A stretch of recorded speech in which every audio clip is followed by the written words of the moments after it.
Series A funding ലഭിച്ചു എന്ന തരത്തിൽ പല സ്റ്റാർട്ടപ്പുകളെ പറ്റിയും വാർത്തകൾ കണ്ടിട്ടുണ്ടാവും. എന്താണ് സീരീസ് എ ഫണ്ടിംഗ്?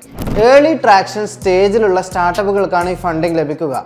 അതായത് മാർക്കറ്റിൽ തങ്ങളുടെ പ്രോഡക്റ്റോ സർവീസോ ഇറക്കി പരിചയമുള്ളവർക്കാണ് ഈ ഫണ്ടിന് അർഹതയുണ്ടാവുക. കസ്റ്റമർ ബേസ്, റവന്യൂ, അതുപോലെ ആപ്പ് ഡൗൺലോഡ്സ്, ഈ മാനദണ്ഡങ്ങളൊക്കെ നോക്കിയാണ് നമുക്ക് ഈ ഫണ്ട് ലഭിക്കുക. പുതിയ യൂസേഴ്സിനെ കണ്ടെത്തുക, അതുപോലെ പുതിയ സ്ഥലങ്ങളിലേക്ക് വ്യാപിപ്പിക്കുക തുടങ്ങിയ സ്കെയിലിംഗ് പർപ്പസിനാണ് ഈ ഫണ്ട് ലഭിക്കുക.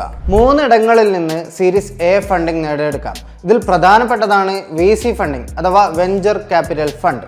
പ്രൊഫഷണലി മാനേജ് ചെയ്യുന്ന ഒരു ഫണ്ടാണിത്. ഹൈ ഗ്രോത്ത് സ്റ്റാർട്ടപ്പുകളിൽ മാത്രം നിക്ഷേപിക്കുന്ന പ്രൊഫഷണലി മാനേജ് ചെയ്യുന്ന ഒരു ഫണ്ടാണിത്. കമ്പനിയുടെ ഇക്വിറ്റിക്ക് പകരമായാണ് ഇവർ ഇൻവെസ്റ്റ് ചെയ്യുക. ഒപ്പം ഇവരുടെ പൂർണ്ണ തരത്തിലുള്ള മെന്റർഷിപ്പും നിങ്ങൾക്ക് ലഭിക്കാം. ഏർലി ട്രാക്ഷൻ സ്റ്റേജിൽ സ്റ്റാർട്ടപ്പുകൾക്ക് ലഭിക്കുന്ന മറ്റൊരു ഫണ്ടിംഗ് ആണ് വെഞ്ചർ ഡെപ്റ്റ് ഫണ്ട്. വിവിധ ബാങ്കുകളും NBFCകളും ഈ ഫണ്ട് നൽകി വരുന്നുണ്ട്. കഴിഞ്ഞ എപ്പിസോഡിൽ പറഞ്ഞ പോലെ മാർക്കറ്റിൽ ഇറങ്ങി കളിച്ചവർക്കുള്ളതാണ് ഈ ഫണ്ടിംഗ് ഒക്കെയും.